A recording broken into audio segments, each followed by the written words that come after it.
বিসমিল্লাহির রহমানির রহিম। Hello everyone, আসসালামু আলাইকুম। কেমন আছেন সবাই? আশা করি আপনারা অনেক ভালো আছেন। আমিও আলহামদুলিল্লাহ আপনাদের দোয়ায় অনেক ভালো আছি। বরাবরের মতো আবারও নতুন একটা ভিডিও নিয়ে হাজির হয়ে গেলাম। আমি সুমি, কুমিল্লা জেলা থেকে। মনের বাগে খায় না মানুষে, মনের বাগে খায়। আমারও দশাটা ওইরকম হয়ে গেছে। তো আজকে সকালবেলা হেঁটে আসার সময় 2 দিন ধরে কেন যেন শরীরটা একটু দুর্বল লাগতেছে, গলাটা শুকায় যাচ্ছে। তো হচ্ছে গিয়ে আমার বান্ধবী আমাকে বলতেছে, জারি আমাদের তো ডায়াবেটিসটা মাপা দরকার, যেহেতু তোমার গলা শুকায় যেতেছে, আবার নি তোমার ডায়াবেটিস হয়ে গেছে। তো হেঁটে আসার সময় ফার্মেসি থেকে হচ্ছে ডায়াবেটিস মাপাইলাম। তো আলহামদুলিল্লাহ ডায়াবেটিসের কোনো সমস্যা নাই, মানে 5 পয়েন্ট। আমাদের দোনো বান্ধবীর একদম সেম সেম। তো দুজনে হাসতেছি যে মাশাল্লাহ একদম পারফেক্ট আছি, কোনো ডায়াবেটিসের সমস্যা নাই। তো যাই হোক, বাসায় চলে আসলাম। এসে হচ্ছে বাচ্চাদের জন্য নাস্তা বানাচ্ছি। আর নাস্তা বানিয়ে ওদেরকে নাস্তা টাস্তা খাইয়ে স্কুলে পাঠাতে হবে, সেজন্য হেঁটে এসে একদম একটু রেস্ট নিতে পারিনি। সাথে সাথে পোখরা খুলে কিচেন রুমে চলে আসতে হয়েছে। আর মনের ভিতরে যতটুকু খুঁতখুঁতানি ছিল যে আল্লাহ আমার গলা কেন শুকায় যায়, কেন শরীর দুর্বল লাগতেছে, আমার নিয়ে ডায়াবেটিস হয়েছে, এরকম একটা চিন্তা ছিল 2 দিন ধরে। তো ওই চিন্তাটা মন থেকে চলে গেছে, সেজন্য বললাম যে মানুষের বনের বাগে না খাইলেও মনের বাগে খায়। তো আসলে মনের ভিতরে যদি কোনো কিছু একটা সন্দেহ থাকে না, তখন মানুষকে শান্তিতে থাকতে দেয় না, একটা খুঁতখুঁতানি থাকে মনের ভিতরে আলাদা, যে আসলে এই জিনিসটা হয়েছে কি হয়েছে না, হয়েছে কি হয়েছে না। তো এখন একদম নিশ্চিন্ত হইলাম যে না, আলহামদুলিল্লাহ ভালো আছি। আর প্রত্যেকটা সুস্থ মানুষেরই সকাল বিকাল 2 টাইম হাঁটা উচিত। তো আমি চেষ্টা করি বিশেষ কোনো ঝামেলা না থাকলে আমি সকালে বিকালে 2 টাইমই হাঁটার। আর এমনি তো আমার দৌড়াদৌড়ি হাঁটা চলাটা একটু বেশি হয়, কারণ হচ্ছে বাচ্চা পোলাবেনদের নিয়ে দৌড়াদৌড়িটা করতে হয় আমার। তো যাই হোক, আমার ছেলে মেয়েকে হচ্ছে আমি রুটি বানিয়ে দিয়েছি, আর আসার সময় হচ্ছে আমি ভাজি কিনে নিয়ে এসেছি। আমাদের এখানের একটা হোটেল আছে, ওইখানকার ভাজি আমার ছেলে অনেক পছন্দ করে। আর বাসায় ফ্রোজেন করা আর রুটি ছিল, তো সেগুলো আমি গরম করে দিয়েছি। আর আমার ছেলে মুক্তর থেকে এসে হচ্ছে সে স্কুলের ড্রেস পরতেছিল, তো শার্টটা পরার পরে আমি বলছি যে তুমি নাস্তাটা খেয়ে নাও, তারপরে হচ্ছে গিয়ে প্যান্ট পরো। তো আমার ছেলে আমরা সবাই বসে নাস্তা খাচ্ছি আর একসাথে কথা বলতেছিলাম। আমাদের মা ছেলে মেয়েরা আমরা সবাই অনেক মজা করি, একসাথে অনেক দুষ্টুমি করি। তো আমার ছেলে মাঝে মাঝে আমার কথা শুনলে অনেক হাসে, তো আমি মানে ওর সাথে দুষ্টুমি করতেছিলাম। তো যাই হোক, ওদেরকে স্কুলে পাঠিয়ে দিয়ে আজকে আমি পুরো 1 বালতি কাপড় ধুয়ে নিলাম। দোনো রুমের হচ্ছে যে চাদর, বালিশের কাভার, আমার ছেলের কিছু কাপড় ছিল, এগুলো ধুয়ে একদম ডিরেক্ট চলে গেলাম 8 তলা ছাদের উপরে। আর এই ছাদের উপরে উঠতে গেলে একদম জানটা বের হয়ে যায়, কারণ লিফট এখনও চালু হয় নাই। ইনশাল্লাহ মনে হয় বেশি দিন বাকি নেই লিফট চালু হয়ে যাওয়ার। তো তখন হচ্ছে ছাদের মধ্যে প্রতিদিন উঠতে পারবো। আমি এই 8 তলা ছাদ বেয়ে উঠার ভয়ে আমি ছাদের মধ্যে উঠি না। তো আমাদের আরেক প্রতিবেশীর কিছু টব ছিল, উনি সবগুলা হচ্ছে নিয়ে ছাদের মধ্যে দিয়ে এসেছে। তো ওনার ফুলগুলা আমি দেখতেছিলাম, খুব সুন্দর লাগতেছিল ফুলগুলো, একদম কি সুন্দর হয়ে ফুটেছে। আসলে যত্ন করলে আর কোনো জিনিসের প্রতি মায়া থাকলে মানুষের হাতে সব কিছুই তৈরি করা সম্ভব। যেমন সংসার, ঘর, বাহির একটা নারী চাইলে সব দিক দিয়ে সামলাতে পারে। আমাদের মতো মধ্যবিত্ত ফ্যামিলির বউরা যারা আছে তাদের উপরে অনেক দায়িত্ব থাকে, সংসারের দায়িত্ব, ছেলেমেয়ের দায়িত্ব, বাজারের দায়িত্ব, হ্যাঁ আত্মীয় স্বজনের হচ্ছে সাথে যোগাযোগ করা, তাদের আপ্যায়ন করা, তাদের খোঁজ খবর রাখা, সব দায়িত্ব থাকে। আমরা যারা মধ্যবিত্ত ফ্যামিলির বউ বা প্রবাসীর বউ, তাদের দায়িত্বটা একটু বেশি। দায়িত্ব পালন করার পাশাপাশি নিজের দায়িত্ব, নিজের যত্ন, নিজের সব কিছু করতে হয়। কারণ হচ্ছে দিন শেষে নিজের জন্য নিজেই, আপনার আপন আপনি, আপনার জন্য কেউ আপন না। তো যেমন আপনার আপন আপনি, আপনার সন্তানদের আপন একমাত্র আপনি। যতদিন পর্যন্ত সন্তানরা প্রতিষ্ঠিত না হয়, তাদের সংসার গুছানো না হয়, ততদিন পর্যন্ত মা ছাড়া তাদের আপন বলতে কেউ থাকে না। আর দিন শেষে হচ্ছে টাকা পয়সা তো একটা বিষয় আছেই, প্রত্যেকটা মানুষের টাকা পয়সা সেভ করা দরকার। তা আমি যেভাবে আমি আমার সংসার থেকে প্রতি মাসে 3-4 হাজার টাকা করে সেভ করি, সেই বিষয়টা আজকে আপনাদের সাথে শেয়ার করব। প্রত্যেকটা মানুষ চাইলে সে বাহিরে ইনকাম ছাড়া ঘরে বসে তার সংসার থেকে 3-4 হাজার টাকা করে প্রতি মাসে জমিয়ে বছর শেষে লাখপতি কোটিপতি হতে পারে, যদি তার বুদ্ধি আর টেকনিক থাকে। সেটা আপনিও পারবেন, আমিও পারবো, সবাই পারবো। আপনি এই যে দেখেন, ঘরের প্রত্যেকটা মাসের একটা হিসাব করে নেবেন। আপনি বাজার থেকে আপনি কখনোই শুকনা বাজারটা যদি যদি 1 মাসের করেও নেন কিন্তু মাছের বাজার হচ্ছে সবজির বাজার এটা কখনোই আপনি পুরো মাসেরটা করতে পারবেন না। আপনার অবশ্যই সপ্তাহে সপ্তাহে বাজারটা আনতে হবে, সবজি বাজার যেটা। তো আপনি যখন বাজারে যাবেন তখন আপনার একটা অ্যামাউন্ট থাকে কিন্তু আলাদা, যে হ্যাঁ এই টাকার ভিতরে আমি বাজার করব।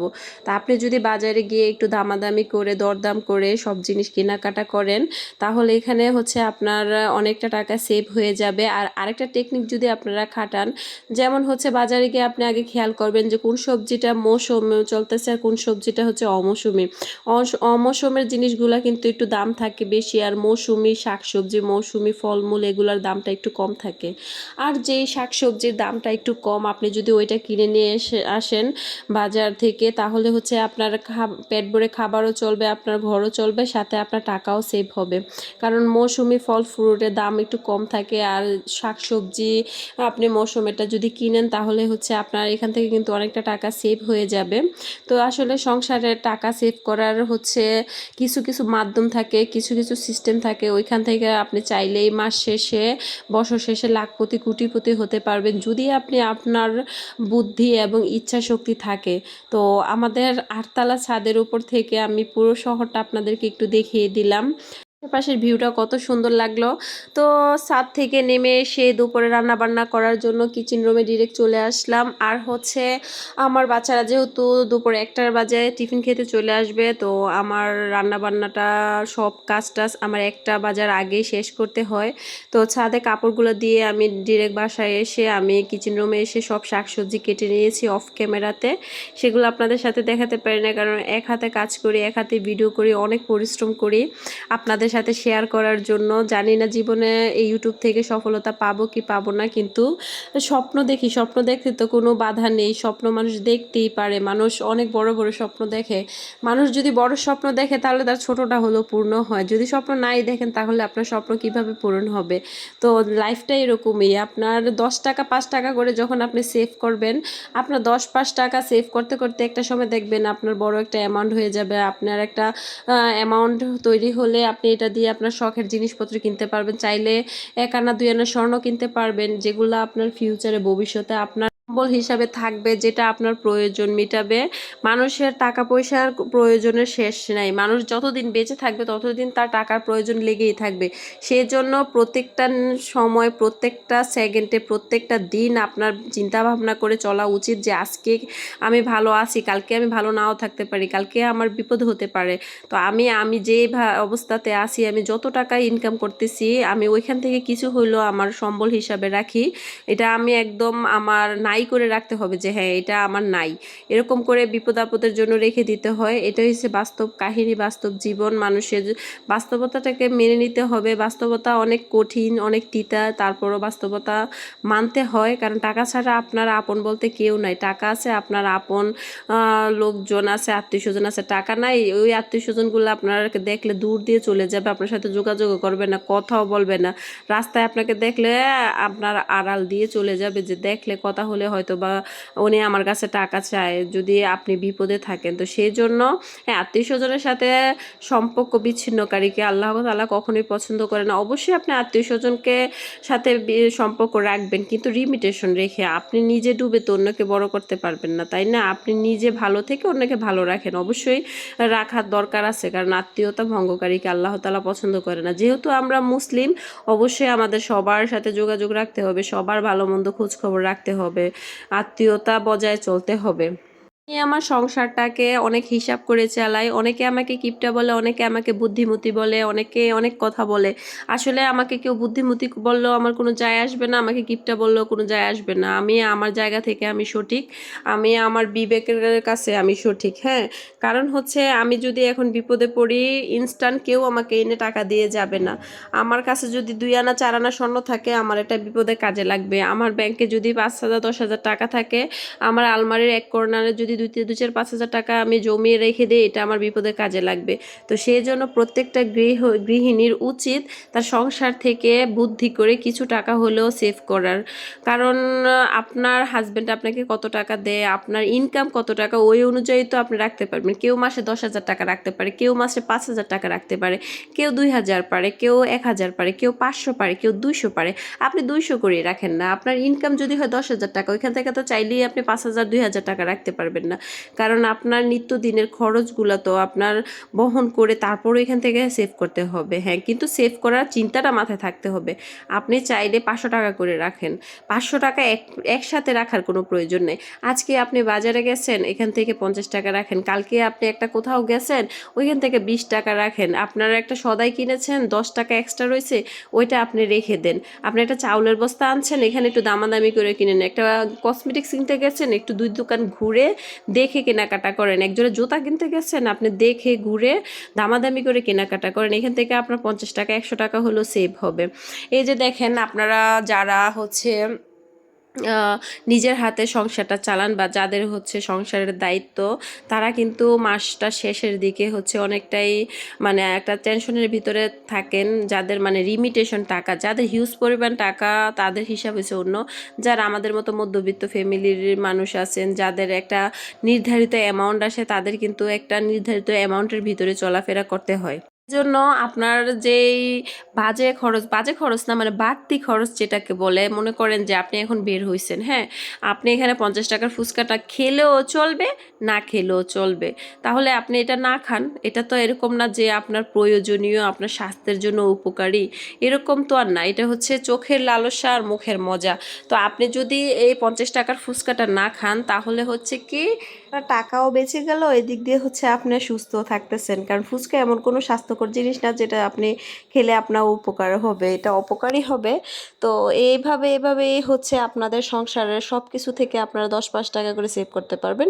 যদি আপনারা একটু বাড়তি খরচগুলো কমিয়ে দেন, দেখবেন মাস শেষে 1-2 হাজার টাকা সেভ করা কোনো ব্যাপার না। যারা আমাদের মতো হাউস ওয়াইফ আছেন, যাদের হচ্ছে গিয়ে বাহিরে ইনকাম করার কোনো সোর্স নেই, যারা বাহিরে ইনকাম করেন না, তাদেরও তো কিন্তু একটা সময় নিজের সম্বল হিসাবে কিছু অ্যামাউন্টের প্রয়োজন হয়। তাহলে আপনি যে আপনার সংসারে এত পরিশ্রম করতেছেন, এত কষ্ট করতেছেন, খাটতেছেন, আপনার কিন্তু বেতন নাই, দিন শেষে আপনি নিঃস্ব। তাহলে আপনার এখান থেকে আপনার নিজের যোগ্যতা দিয়ে নিজের ভবিষ্যৎ তৈরি করতে হবে, নিজে সেভ করতে হবে। সেটা আপনার জন্য একা না, আপনার সন্তানের জন্যই তো আপনার সব কিছু। আপনার সন্তানের যখন প্রয়োজন হবে, তখন যদি আপনি আপনার ওয়ার্ড্রোবের ড্রয়ারের কর্নার থেকে বা হচ্ছে আলমারির ড্রয়ার থেকে যদি আপনি 2-3 হাজার, 5 হাজার, 10 হাজার টাকা বের করে দিতে পারেন বিপদের সময়, তখন দেখবেন আপনার ফ্যামিলি মানুষের কতটা উপকার হয়। আপনি আপনার ফ্যামিলির থেকে কষ্ট করে, বুদ্ধি করে, টাকা সেভ করে আপনি আপনার ফ্যামিলির দুঃসময়ে যদি হেল্প করতে পারবেন, এটাই হচ্ছে মেয়ে মানুষের সবচেয়ে বড় গুণ। আসলে বুদ্ধি আর টেকনিক খাটিয়ে চললে নিজের ঘর থেকেও আপনি মাস শেষে, বছর শেষে হাজার হাজার, লক্ষ লক্ষ টাকা সেভ করতে পারবেন। শুধু বাড়তি খরচ কমিয়ে দিলে আর বাজার সদাই সব কিছু যদি আপনি একটু দামাদামি করে, একটু বুঝে শুনে কেনাকাটা করেন, তাহলে আপনিও পারবেন সব কিছু থেকে টাকা জমাতে, টাকা সেভ করতে। তো আজকে হচ্ছে রান্না করতেছিলাম আর আপনাদের সাথে অনেক গল্প করে নিলাম। তো রান্না বান্না তো আপনারা দেখলেনই, মাছ রান্না করেছি, এদিক দিয়ে হচ্ছে করলা ভাজি করেছি। তো আমার ভিডিও আপনাদের মাঝে কেমন লেগেছে অবশ্যই কমেন্ট করে জানাবেন। যদি ভালো লাগে তো প্লিজ আমার চ্যানেলটি সাবস্ক্রাইব করে থাকা বেল আইকনের অল অপশনে ক্লিক করে দিয়ে দিবেন, তাহলে সব সময় আমার ভিডিও ছাড়ার সাথে সাথে নোটিফিকেশন আপনাদের কাছে চলে যাবে। যারা আমাকে ভালোবাসেন তারা তো অবশ্যই আমার পাশে সবসময় থাকবেন। আর আমার দ্বারা যদি আপনাদের একটু হলেও উপকৃত হয়, একটু হলেও আপনাদের আমার কথাগুলা, আমার ভিডিওগুলো আপনাদের কাজে লাগে, তো অবশ্যই আপনারা আমার জন্য ভালো ভালো কমেন্ট করবেন আর দোয়া করবেন। আমার এই ছোট্ট জার্নিটা যেন আমি চালিয়ে যেতে পারি, আমার এই শখের চ্যানেলটা যেন আমি দূর পর্যন্ত এগিয়ে নিতে পারি। এই দোয়া আপনাদের কাছে, আমার আর কোনো কিছুই না। আপনারা শুধু আমার জন্য দোয়া করবেন। আপনারা সাবস্ক্রাইব করেন বা না করেন সেটা হচ্ছে আপনাদের ইচ্ছে, কিন্তু আমার জন্য আপনারা দোয়া করবেন, এতটুকু আপনাদের কাছে তো আমি বোন হিসাবে আবদার তো করতেই পারি যে আপনারা আমার জন্য দোয়া করবেন। তো আজকে এ পর্যন্তই। সবাই ভালো থাকবেন, সুস্থ থাকবেন। কথা বলতে বলতে ভিডিওর একেবারে শেষ প্রান্তে চলে এসেছি। আল্লাহ হাফেজ।